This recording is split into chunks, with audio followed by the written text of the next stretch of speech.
Yo, what's up mga kasir, to this video guys. Ayan, ayusin ko si Greeny mga lodi. So ayan, tama yung narinig nyo mga lodi. Greeny yung kanyang pangalan dahil syempre green naman siya. At ito nga yung ayusin ko mga lodi, yung kanyang seat indicator mga lodi. Medyo napansin ko kasi na hindi siya umiilaw mga lodi. So yan na lang yung natitirang ayusin ko mga lodi dito sa may panel mga lodi. So ayan na nga guys, binabaklas ko na yung harapan, yung driving seat ni Greeny mga lodi. So medyo nahirapan ako dyan dahil napakaraming kalawang na pala yung bawat tornilyuhan nung upuan na yan mga lodi. Sa katagalan ba naman itong sasakyan na to, 25 years mga lodi. So yan nga, ginamitan ko na siya ng grinder mga lodi, yung likod, kasi yun yung likod na natitirang bolts mga lodi, yung tornilyuhan na hindi ko talaga matanggal mga lodi sa sobrang kapal na ng mga kalawang mga lodi. So yan pinukpok ko na nga at ginamit ko na lahat ng lakas ko dyan mga lodi at talagang wala pa rin nangyari at grinder ko na lang mga lodi. At ayan, medyo hindi ko talaga nabuksan yan mga lodi at talagang sumuko ako dyan mga lodi. So yan nga, tinanggal ko yung washer niya mga lodi, talagang wala, napaka-kapit. So siguro balikan ko na lang yan at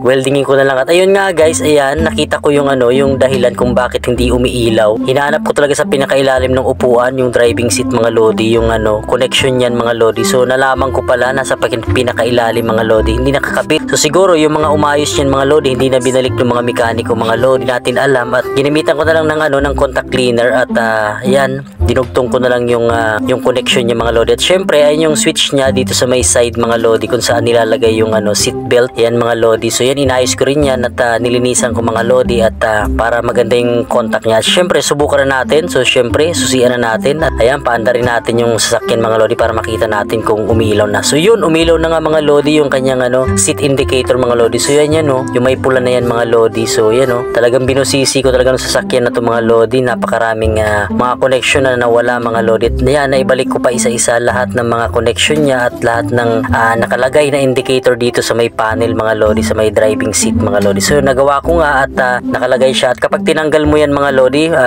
magkakaroon siya ng ilaw. So kapag nakakabit yan, so wala yung ilaw dyan sa may side ng driving seat mga lodi, yung kanyang panel. So walang ilaw dahil nakakabit yung seat belt mga lodi. At meron din yan tunog mga lodi. So kapag tinanggal mo yan mga lodi, ayan, maiilaw ulit yung yung kanyang seat indicator dito sa may panel. So yan umilaw yan mga lodi. So yun talagang success yung ginawa natin mga lodi. So yun paunti-unti lang yung pag-ayos natin dito sa ating sasakyan, si Greeny. So yan guys, Greeny dahil green. So ito nga guys, yan napapakita ko yan tumutunog siya guys. Meron siyang na hindi ka naka seat belt mga lodi. So magandang bagay din yan. At ayan nga, dahil natapos na ako dun mga lodi, dali-dali na ako nagluto kasi nagugutom na yung anak ko mga lodi. At yan yung ginamit kong sardinas, galing pa yan sa sa relief goods dito sa amin mga lodi nung nakarang mga bagyo mga lodi. So ayan nga guys, nilagyan ko na ng kangkong at syempre yan, hinalo-halo natin 2 basong tubig at syempre naglagay tayo ng mga seasonings mga lodi, bitchin at paminta mga lodi. At syempre hinalo na natin mga lodi at naglagay din tayo ng mga asin.